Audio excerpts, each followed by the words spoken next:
Hello student, आज हम सब लोग पढ़ेंगे किंगडम, फंजाई या माइकोटा के बारे में। तो नाउ स्टार्ट करते हैं।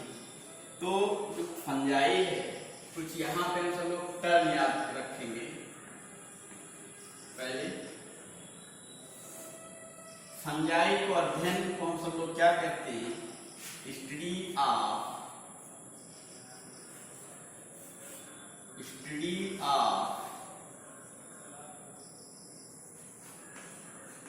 फंजाई, कवकों के अध्ययन, ठीक है, को हम सब लोग क्या कहते हैं? माइकोलॉजी कहते हैं या माइसीटोलॉजी कहा जाता है, ठीक है। हिंदी में इसको कहते हैं कवक विज्ञान।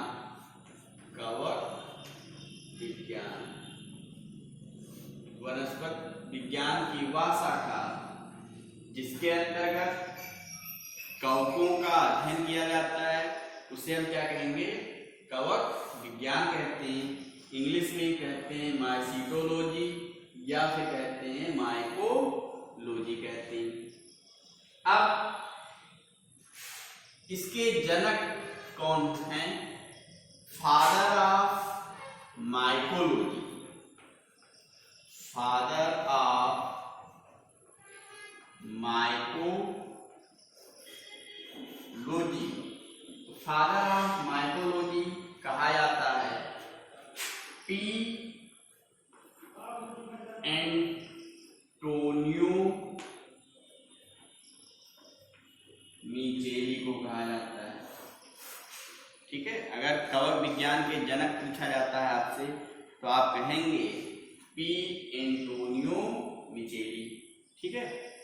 दूसरा है, ये भी आपको याद रखना है, फादर ऑफ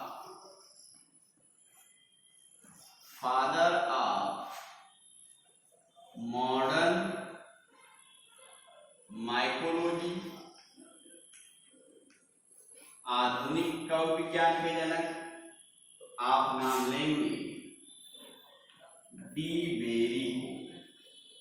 इसको कहते हैं डी बेरी, ठीक है। फिर आपसे पूछा जा सकता है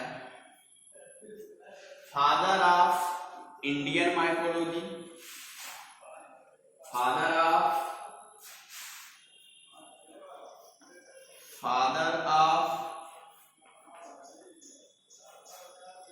इंडियन माइकोलॉजी, तो आप नाम लेंगे ईजे बटलर। को हम सब लोग क्या कहते हैं? फादर ऑफ इंडियन माइकोलॉजी कहते हैं। और आप इनको कहा जाता है इंडियन प्लांट पैथोलॉजी।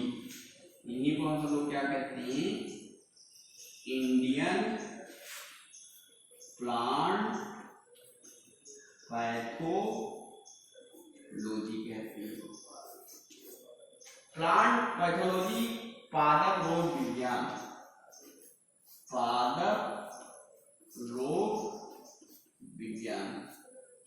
ठीक है। तो अगर आपसे पूछा जाए कि पादप रोग विज्ञान क्या है, तो आप कहेंगे जिसमें जो है पौधों के विभिन्न प्रकार के होने वाले रोगों का अध्ययन किया जाता है, इसको क्या कहते हैं? पादप रोग विज्ञान कहते हैं। इसके जनक कौन है? तो आप नाम लेंगे ईजी बटलर, और इन्हीं को हम क्या कहते हैं? फादर ऑफ या भारतीय कवक विज्ञान का जनक कहते हैं, ठीक है। तो यहाँ पे कुछ टर्म है, ठीक है। फंजाई के अध्ययन को सब लोग क्या कहते हैं? स्टडी ऑफ फंजाई, माइकोलॉजी बोलेंगे या माइसीटोलॉजी कहते हैं।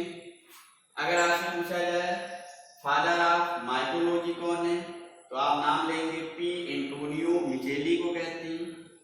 फिर पूछा जाए फादर ऑफ मॉडर्न माइकोलॉजी, तो आप नाम लेंगे de Bary. Father of Indian mycology, EJ Butler को कहा जाता है, और इन्हीं को हम क्या कहते हैं, इंडियन प्लांट पैथोलॉजी भी कहते हैं। अब इसको नोट आउट कर लेंगे। इसके बाद में हम सब लोग पढ़ेंगे कवक के कुछ कैरेक्टर्स होती हैं, इसके लक्षण के बारे में हम लोग पढ़ेंगे।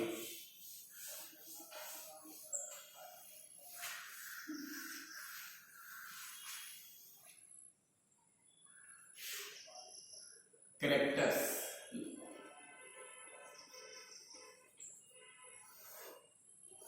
कवक के कैरेक्टर्स कौन कौन से, ठीक है, लक्षण।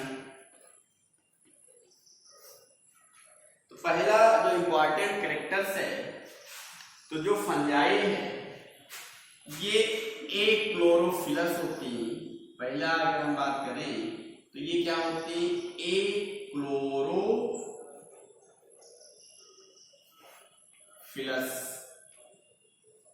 ए क्लोरोफिलस, नॉन वैस्कुलर,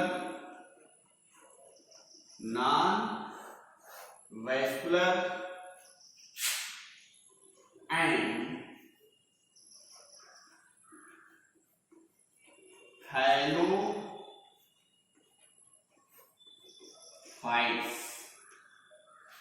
होती हैं। अब देखिए यहाँ पे ए क्लोरोफिलस का मतलब क्लोरोफिल एब्सेंट होता है, ए फॉर एब्सेंट, क्या एब्सेंट है, क्लोरोफिल। तो यहाँ पे क्लोरोफिल क्या है, एब्सेंट है। वैस्कुलर टिश्यू आप जानते हो, संवाहन ऊतक जो होता है, संवाहन ऊतक जो होता है, जिसे आप कहते हो जाइलम और फ्लोएम, तो यह क्या होते हैं, नॉन वैस्कुलर होते हैं। मतलब यहाँ पे जाइलम और फ्लोएम क्या होता है, एब्सेंट होता है। जाइलम एंड फ्लोएम क्या है, ये भी नहीं पाया जाता है। मतलब यहाँ पे भोजन और जल तथा खनिज लवण के संवाहन के लिए कोई विशेष ऊतक उपस्थित नहीं होता है। जिनमें जाइलम और फ्लोएम अनुपस्थित होते हैं, तो ऐसे प्लांट को हम सब लोग क्या कहते हैं, संवाहन ऊतक रहित हिंदी में कहते हैं, इंग्लिश में कहते हैं नॉन वैस्कुलर प्लांट कहते हैं। ठीक है, तो ये क्या है, यहाँ पे नॉन वैस्कुलर है, मीन्स जाइलम और फ्लोएम एब्सेंट है यहाँ पे। थाइलोफाइट्स, थाइलोफाइट्स एक्चुअली में हम सब लोग प्लांट को बोलते हैं, फाइट्स मीन्स प्लांट। तो इनका जो बॉडी होता है वो थाइलस के रूप में होता है, थाइलस।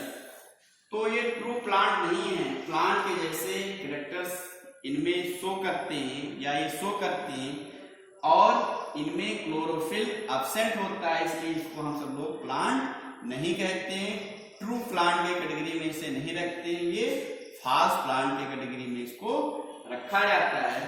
तो जो थैलस, थैलस मीन्स होता है कि यहाँ पे ना रूट होगा ना ही स्टेम पाया जाता है, और ना ही लीफ यहाँ पे पाए जाते हैं।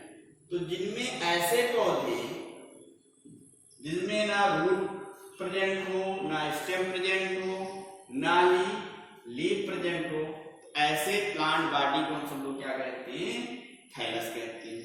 ठीक, thallus means no differentiate root stem and leaf, जो जड़ तना पत्ती में विभेदित नहीं होता है, उसको हम सब लोग क्या कहते हैं, थैलस कहते हैं।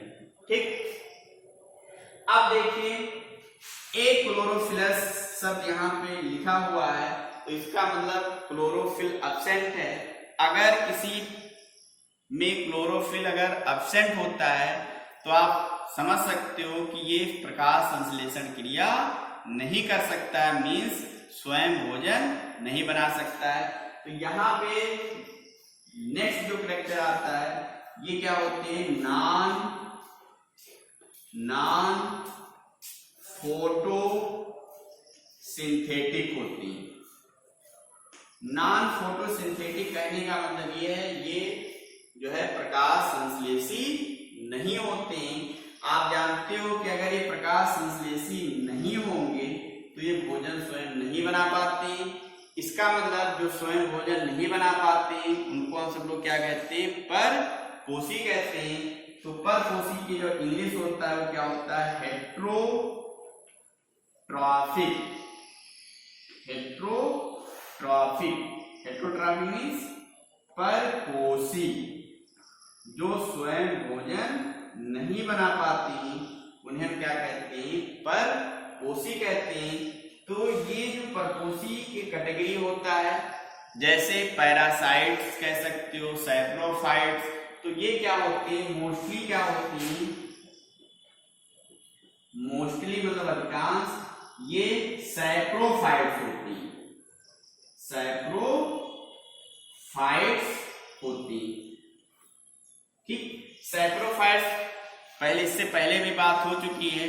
ऐसे जीव जो भोजन, अपना भोजन डेड मटेरियल या कार्बनिक पदार्थ से लेते हैं या ग्रहण करते हैं उन्हें हम क्या कहते हैं, मृतोपजीवी कहते हैं या सैप्रोफाइट्स कहते हैं। तो ये अधिकांश क्या होती है, सैप्रोफाइट्स होती हैं।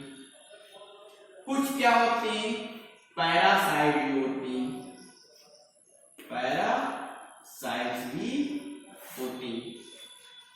ठीक है, तो जो फंजाई होंगे परपोषी होते हैं, परपोषी में सैप्रोफाइट्स होंगे और पैरासाइट्स होती हैं। ठीक है, फिर नेक्स्ट जो कैरेक्टर्स है,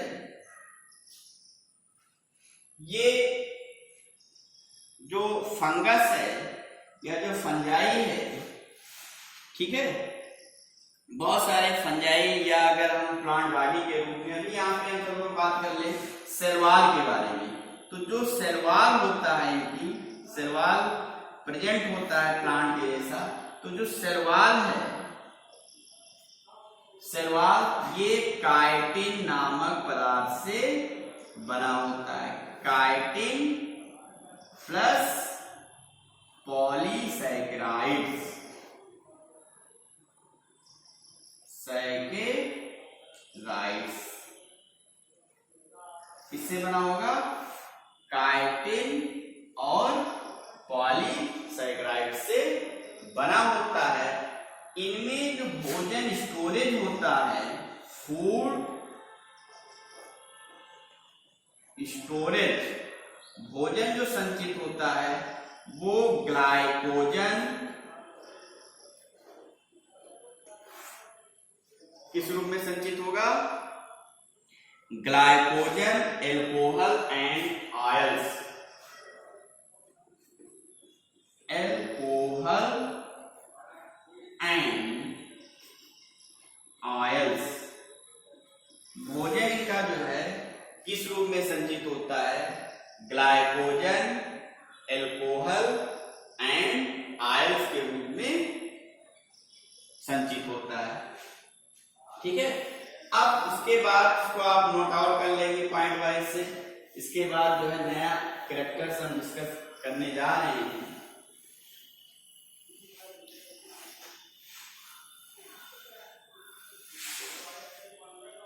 ये जो प्लांट होते हैं, जो इनका प्लांट बॉडी होता है, या आप कह सकते हो जो बॉडी है फंजाई का, जो फंजाई है इसका जो बॉडी है, ठीक है, बॉडी जो है एक थ्रेड लाइन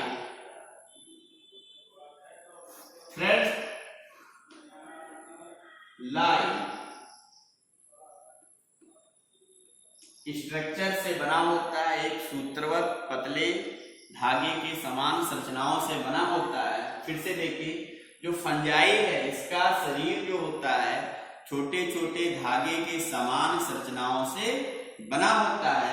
इन संरचना को या स्ट्रक्चर को कहते हैं हाइफी। जो थ्रेड लाइन स्ट्रक्चर है इसको हम सब लोग क्या बोलेंगे, हाइफी कहते हैं, हाइफी कहते हैं। ठीक है, क्या बोलेंगे, हाइफी बोलते हैं।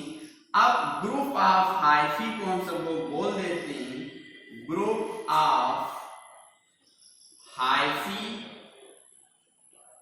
ग्रुप ऑफ हाइफी को हम सब लोग बोलते हैं माइसीलियम। क्या बोलेंगे? माइसीलियम कहते हैं। मतलब जो बॉडी होगा थ्रेड लाइक स्ट्रक्चर होता है वो किससे बना होगा? हाइफी से बना होता है। और उनके समूह को हम सब लोग क्या कहते हैं? माइसीलियम कहते हैं।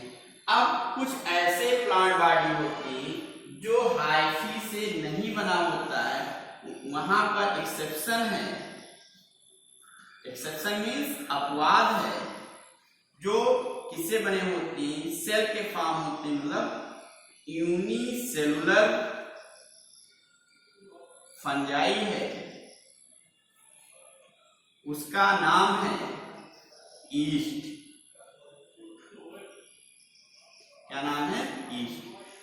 तो जो यूनिसेलुलर एक उसकी जो फंजाई है वो सेल के फॉर्म में रहता है, धागे के समान नहीं होता है, जैसे ईस्ट यहाँ पे हो गया। अब हम बात करेंगे जो हाइफी है, यहाँ पर हाइफी कई प्रकार से होता है या पाया जाता है। ये मान लीजिए हाइफी है, ये सेलवाल हो गया, कोशिका भित्ति है, ये इनका न्यूक्लियस है, ये क्या है? साइटोप्लाज्म। ये क्या है? न्यूक्लियस है। अब यहां पर जो हाइफी है इनमें पाया जाता है क्रॉस वॉल। क्या पाया जाएगा? क्रॉस वाल पाया जाता है। इस क्रॉस वाल को हम सब लोग कहते हैं सेप्टम कहते हैं। क्या बोलेंगे? सेप्टम बोलते हैं। यदि हाइफी में, अगर ये हाइफी है, ये मान लीजिए हाइफी है, हाइफी का स्ट्रक्चर बना हुआ है, अगर इनमें क्रॉस वाल, किसी किसी हाइफी में क्रॉस वाल प्रेजेंट होता है, किसी किसी में जो है क्रॉस वाल एब्सेंट होता है, तो उसकी मैं बात करूंगा। तो अगर क्रॉस वाल या सेप्टम जो है प्रेजेंट भी हो सकता है और एब्सेंट भी हो सकता है। मान लीजिए हाइफी में सेलवाल या जो सेप्टम है एब्सेंट है, तो ऐसे हाइफी को क्या कहते हैं? एसेप्टेट कहते हैं। क्या कहेंगे? एसेप्टेट हाइफी कहते हैं। ठीक है। अगर प्रेजेंट है तो उसको क्या कहेंगे? सेप्टेट। सेप्टेट हाइफी कहा जाता है। ये सेप्टेट जो हाइफी है ये मल्टी न्यूक्लियस होता है, बहुत सारे केंद्रक में प्रेजेंट होती है। मल्टी न्यूक्लियस का मतलब बहुकेंद्रीय, इस टाइप का। और यहां पे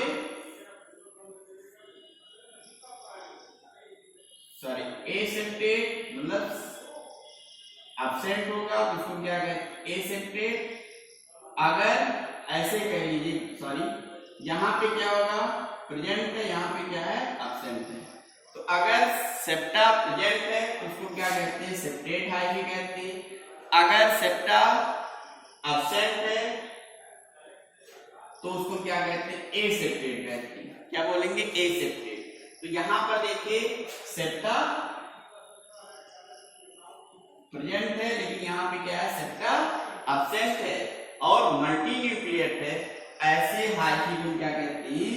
सिनोसाइटिक हाइफी कहते हैं। क्या बोलेंगे? सिनोसाइटिक हाइफी कहते हैं। ठीक है। तो फिर से यहाँ पे हम देखते हैं जो फंजाई है उसका शरीर छोटे छोटे पतले धागे के समान संरचनाओं से बना होता है, उसको हम सब लोग क्या कहते हैं?